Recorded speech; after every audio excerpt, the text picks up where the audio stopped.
once again to Captain Fred's Aviation Theater.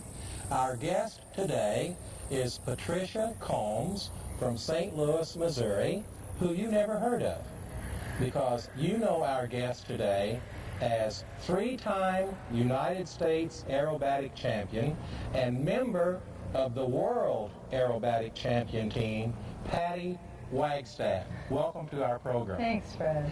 Patty, let's start with the beginning. You were born in St. Louis, Missouri. Mm-hmm. Your father was at Scott Air Force Base in Belleville, which is right across the river. That's right. And did you go directly to Japan from there, or what were the moves? No. I know you made a lot of moves. We made a lot of moves. I moved to California not long after that, and then we moved back to the East Coast. I remember living in Virginia for a while, but by the time I was about 4.5 years old, we moved back to Southern California, and I lived in out in the Valley in North Hollywood, and my father was flying for a couple of different airlines at the time.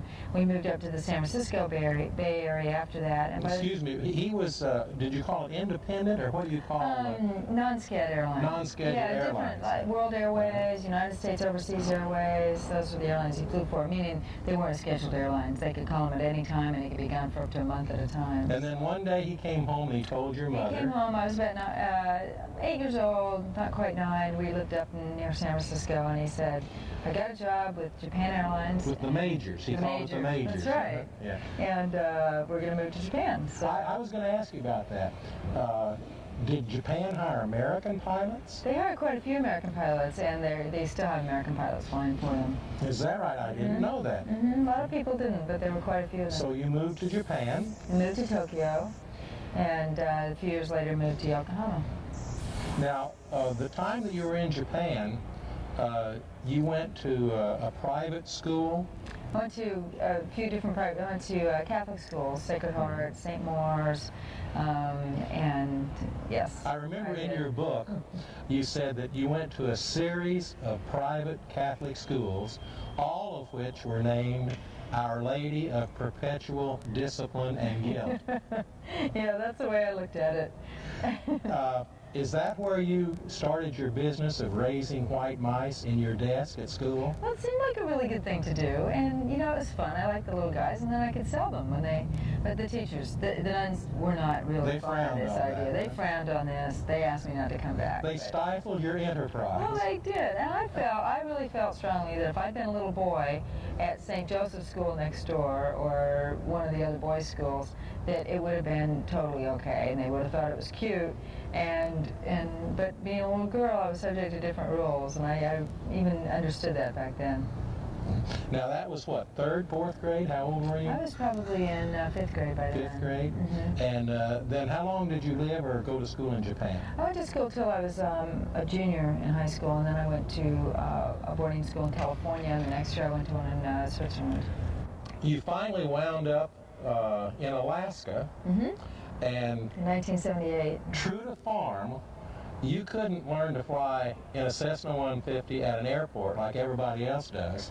You learned to fly in a Cessna 182. 185, mm-hmm. 300 horsepower, mm-hmm. on floats, yep. in a lake in Alaska. That's right. Yeah, I was very lucky.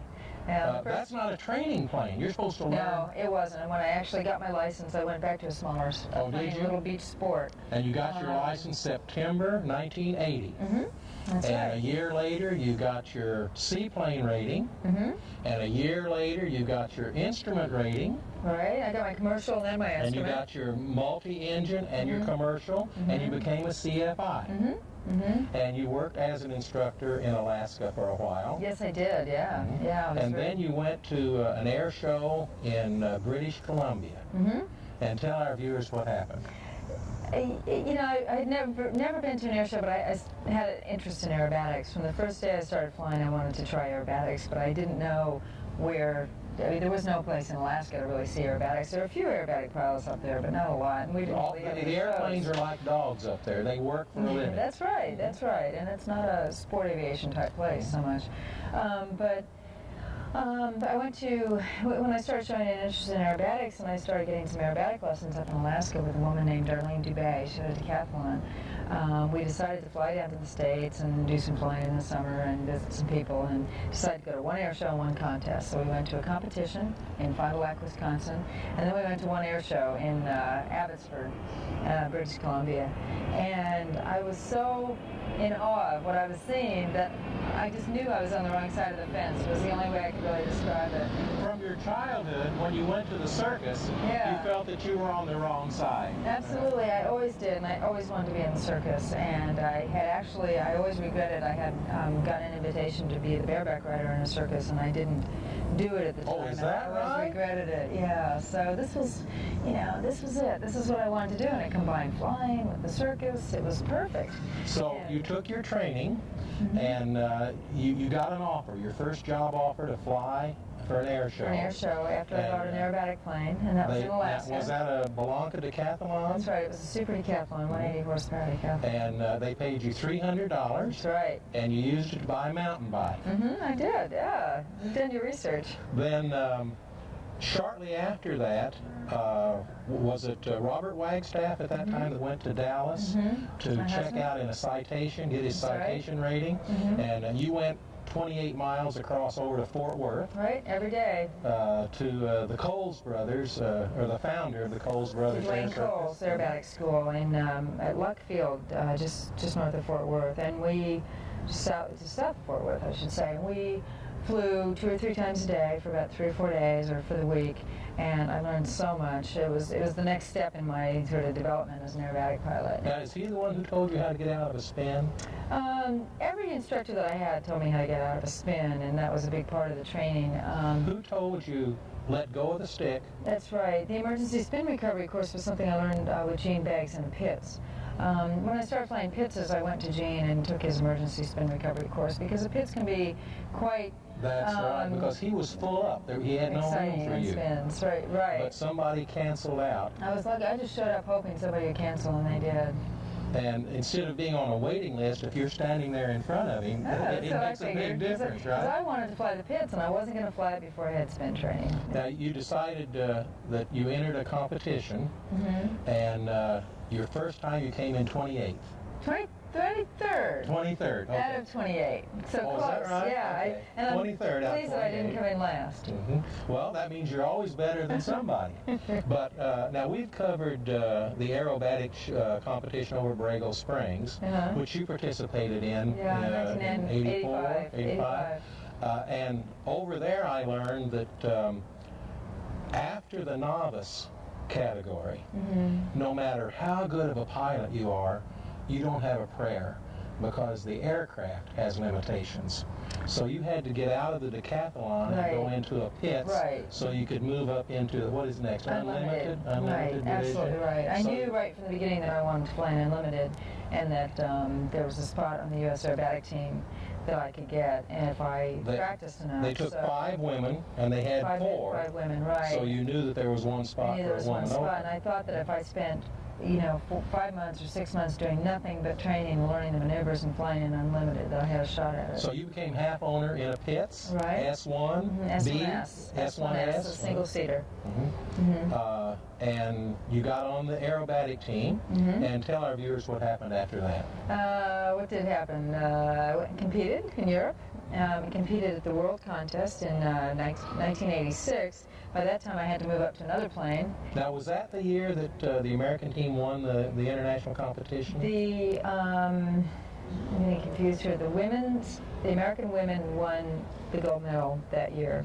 And world competition, even though in the U.S. men and women compete together equally, there's no segregation. At the world level, they still, even though all the people, everybody flies together, there's about 90 pilots from all over the world, some of those are women, some are men, at the end of it, they divided up into women's medals and men's medals. I'm very against this, but this is the way the system's been, and it's been slow because the European system is slow. Well, one of the things I admire about you, and we brought this out in a program about Louise Thaden, we did a program on her, is that Louise Thaden won the Bendix, Right. not against other women. Right. She won the Bendix Right. against men, women, whoever was in the Absolutely. competition. And when you won the United States Aerobatic Championship, it wasn't the women's division or against women. That's right. It was against men and everybody else. Yeah, and I was the first one to win overall, first woman to win overall since 1972 when they combined them. So I feel that flying, just like race car driving or anything, is certainly, it's not like golf or tennis where there's a difference in, you know, size and you know, where it matters. It doesn't matter. The airplane doesn't know the difference, and so I feel really strongly about that. So the airplane doesn't know if it's a man or a woman pulling the stick back. The nose still goes up. That's right. After you won the championship, you hadn't really planned to compete the next year, but Sean Tucker kind of goaded you on. Yeah, Sean helped me a lot. What did he tell you? I was at a show not too long after I'd won, and I remember we were in the Chicago area, and he said, well, you going to go back and do it again? And I said, well, I think so. I don't know. And you know, hadn't decided yet. And he said, you have to. He said, if you win it just once, they're going to say it was a fluke. And you have to win it again to prove that it wasn't a fluke. And I thought a lot about that, and I figured he was absolutely right. So right there and then, I set my goal to winning it 3 times because I didn't want anybody to say it was a fluke. And he was doing you a favor. You know why he did that. He did me a big favor. Yeah. And he's done me. He's good at pep talks. So 3 consecutive times, you were the United States Aerobatic Champion. Right. Outstanding. Thank you. We're going to continue with your career right after we come back from this very important message. We'll be right back.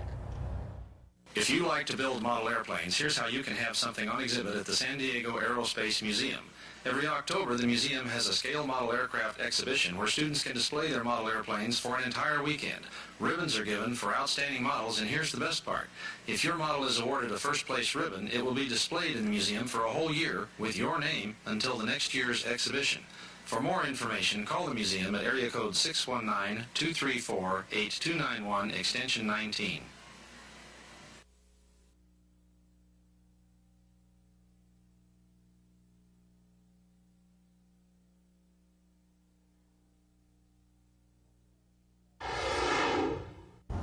Welcome back to Captain Fred's Aviation Theater. Today we're visiting with Patty Wigstaff, 3-time United States Aerobatic Champion.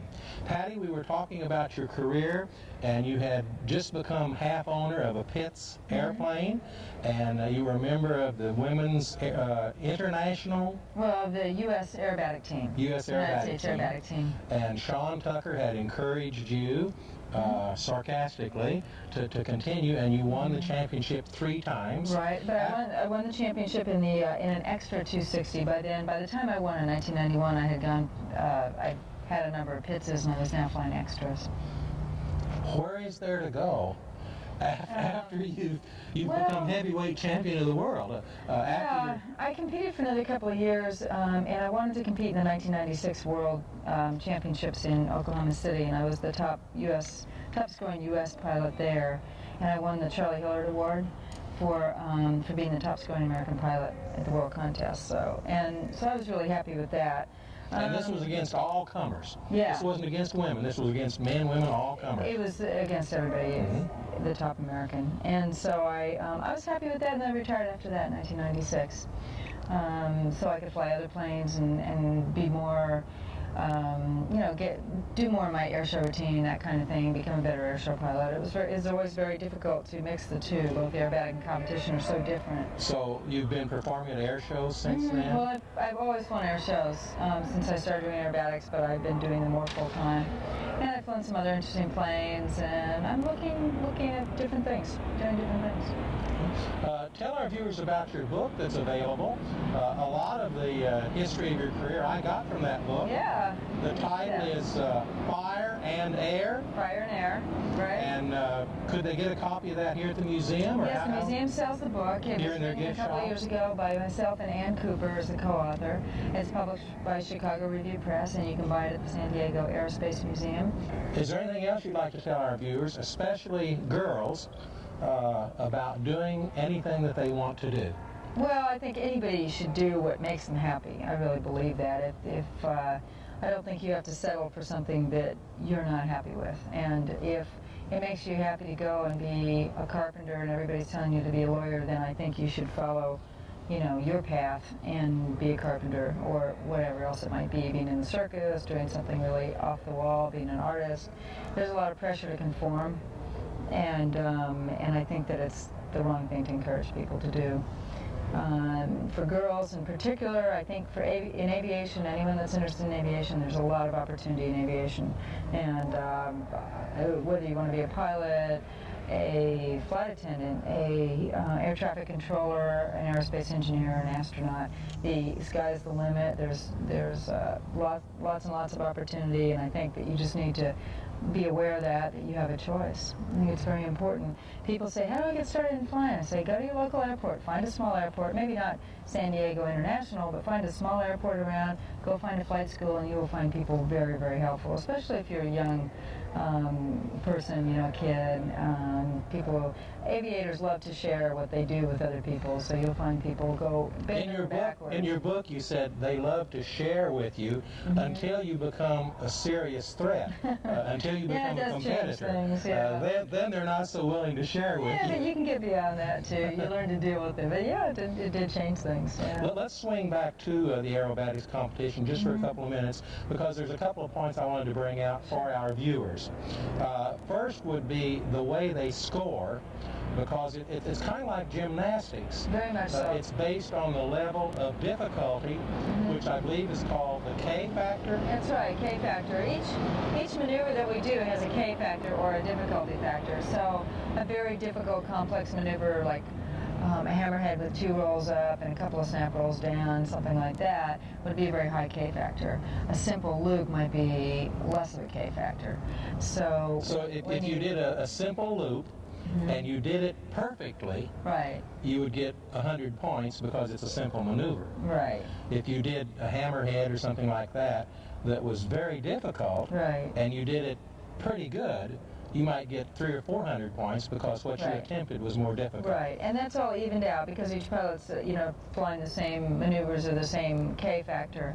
And that's evened out and put into a computer program. And then we have 5 judges, 10 judges at the world contest and international competition. And so it's all averaged out. Would you tell our viewers about the judges with telescopes who study the corners of the box?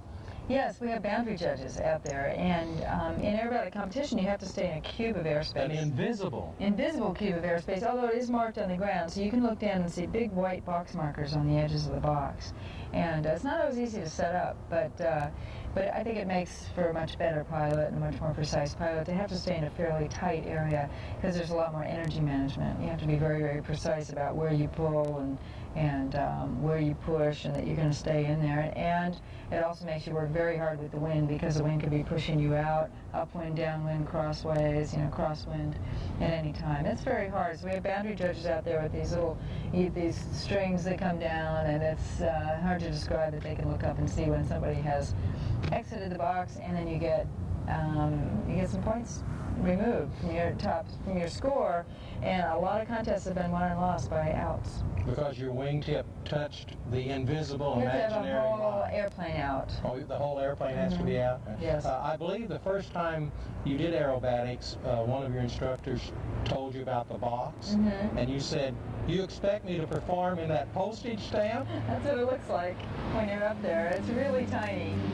Now, when you were a little girl, one of the things you wanted to be was a spy or a secret agent, and another thing that you wanted to be was a code breaker. Yes. And tell our viewers about the code breaker. You got to be a code breaker when you became an aerobatic pilot. Well, in a way, because all of our routines are written by arrestee symbols, and they're little codes, little diagrams, kind of hieroglyphics, I guess, if you will. And so you call it shorthand? We just call it, I guess you call it shorthand. Just call it arrestee, is what we call it. And would you explain it a little bit in depth to our viewers? It's a wonderful language. If you see a straight line written on an airshow pilot or a competition pilot's routine, a straight line means you're right side up. A dashed line means you're inverted. A loop drawn with a straight line means it's an inside loop. You're going like this, and you're on the inside of it.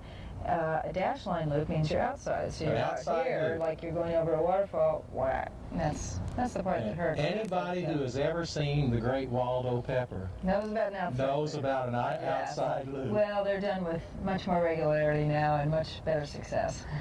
Before you go through your paces in the airplane, you actually walk yourself through it on the ground. Yes, Would you tell our viewers do. about And you'll that? see that at a lot of the aerobatic contests where the pilots are walking through their maneuvers and they're turning around and they're doing all this stuff, and you can't figure out whether they're just nuts or whether they're, you know, in some sort of a Tai Chi class. But it's very important that, especially in competition, what we do is we draw out a box on the ground with little markers, and then we walk through our routine so we can plan it, because every flight is different. That's one of the things that's so challenging about aerobatics, is that, you know, if the wind is coming from one direction, you're going to have to crab a certain way. If it's coming from another direction, it changes all of your maneuvers. Well, every landing is different. Every landing is different. No two landings are the same. That's right. So your performances would all be different. Very too. different. So it's very important to visualize and plan everything out before you get in the cockpit, because it happens very fast. I've also seen skydivers walk through a routine That's like right, that they do that. They call when it they're dirt doing diving. relative work. That's right. And that's a big one going over there. Big, heavy. Yeah. And also, we did a program with Zeke Carmier, who was the commanding officer of the Blue Angels. Okay. And they sit down around a big table before each performance, and they mentally go through every maneuver that they're going to perform, That's right. just like you are, because what they're doing is aerobatics in formation, sort of precision flying. Really, in any sport, any athletic endeavor like that, you rehearse it and you plan it, and the more visualization, the better you're going to be. You have done a lot of work with children and young Absolutely. people. In fact, I was just at the National Air and Space Museum in Washington working with some of the kids for their education day, and when I'm at air shows, I deal with a lot of kids every weekend. My wife teaches the Aerospace Merit Badge to the Girl Scouts. Okay. She and about a half a dozen other 99 members, and they say that they are working with the next generation of women pilots. Yeah, they certainly are. And the next Absolutely. generation of women pilots are going to come from the 10, 11, 12-year-old girls today. That's right. I remember seeing a sign one time several years back. It said, "The President of the United States in the year 2000 is in school today." That's right. And you have to stop and think, you know. I do. I think about it a lot, and I'm very impressed by how many of the fathers bring their daughters to meet me at air shows and say, "This is, you know, my daughter, she's 12 years old, she has an interest in aviation, I'd love to see her pursue it, and could you talk to her?" And I see more fathers bringing their daughters to me than I do the mothers, and I'm thrilled about that, because it's changed so much from when I was a kid. It's really, really great. With that kind of support and encouragement from society, there's no way that we're not going to have a lot more women pilots in the future. How And in aviation refreshing. in general. How refreshing Isn't that it? the men, the fathers, are open enough and mature enough It's that they would wonderful. bring their daughters to meet you. I see that a lot. I'm very encouraged by it. Thank you very much for Thank being with you. us today. It's a Thank you for pleasure having to me. chat with you. And reading your book is like an adventure story. Thank you. It is kind of an adventure story. Thank you Still very going much. on, too. We have been visiting today with Patty Wigstaff, 3-time United States aerobatic champion. As always, this is Captain Fred saying, I love airplanes and I honor the people who fly them.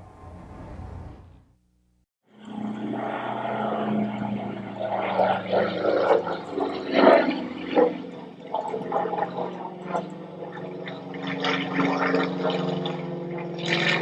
you.